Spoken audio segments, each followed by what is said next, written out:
Our first reading from Nehemiah tells us of the great day when Ezra the priest read the book of the law to the Jews who had returned from 70 years of exile in Babylon.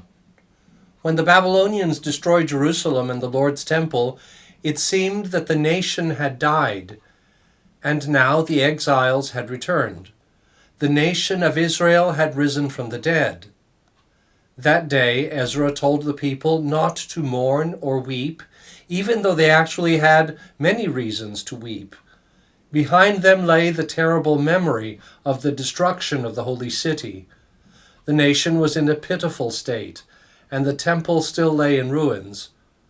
The Jews were also anxious about a very uncertain future. Worst of all was unresolved guilt. The recognition that they had brought this terrible situation upon themselves by straying from God's law and by ignoring the warnings of the prophets.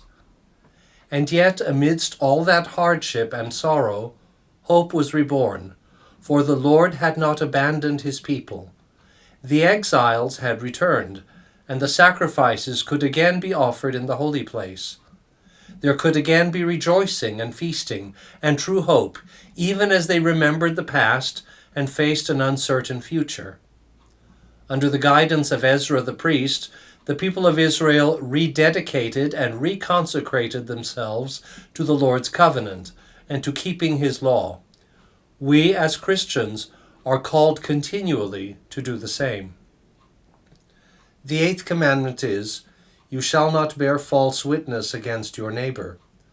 The book of Leviticus makes clear that God's law forbids all forms of lying and deception before God or one's neighbor.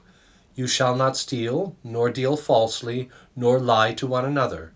And you shall not swear by my name falsely, and so profane the name of your God. I am the Lord. Regarding promises made to God, the Lord declared through Moses, "When a man vows a vow to the Lord, or swears an oath to bind himself by a pledge, he shall not break his word. He shall do according to all that proceeds out of his mouth." Christ our Redeemer said that our truthfulness should be such that there should be no need to swear oaths in order for our words to be worthy of trust. Let what you say be simply yes or no. Anything more than this comes from the evil one. The letter to the Ephesians tells us, "Therefore, putting away falsehood, let everyone speak the truth with his neighbor, for we are members one of another." St. Peter reiterates this point in his first letter. "So put away all malice, and all guile, and insincerity, and envy, and all slander." Lying is the most direct and obvious violation of the duty of truthfulness. The Catechism explains the malice of lying in this way.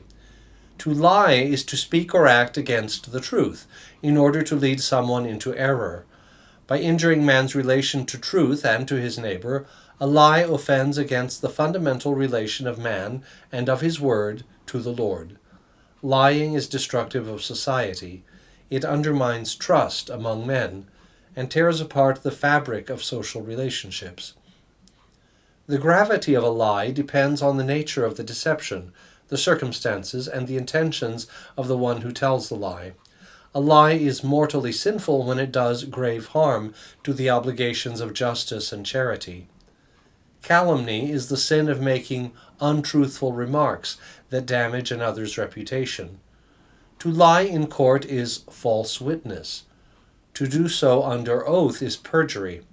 Both are grievously sinful and contribute to miscarriages of justice by the condemnation of the innocent, or by the clearing of the guilty, or by the penalties that may be unjustly imposed based on false testimony.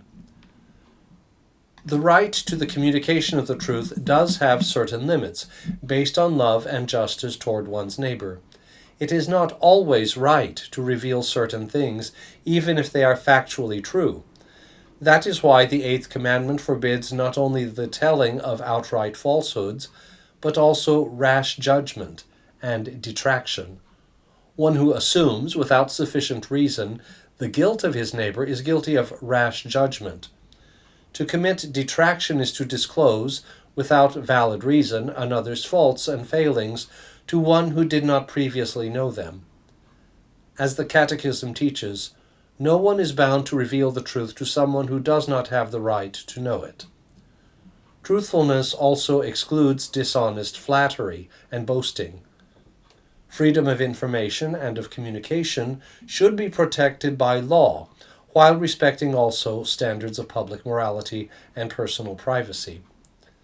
The media should therefore also respect the privacy and freedom of those involved in political and public life. As St. James says, "Do not speak evil of one another, brethren." Our goal is, as the Apostle writes to the Ephesians, to speak the truth in love. The Catechism especially condemns the manipulation of public opinion by lying propaganda and by the silencing of critical voices and of critical thinking. Nothing can justify recourse to disinformation for manipulating public opinion through the media. Moral judgment must condemn the plague of totalitarian states which systematically falsify the truth, exercise political control of opinion through the media, manipulate defendants and witnesses at public trials, and imagine that they secure their tyranny by strangling and repressing everything they consider thought crimes. In other words, with freedom to speak and express oneself comes the moral responsibility to do so truthfully.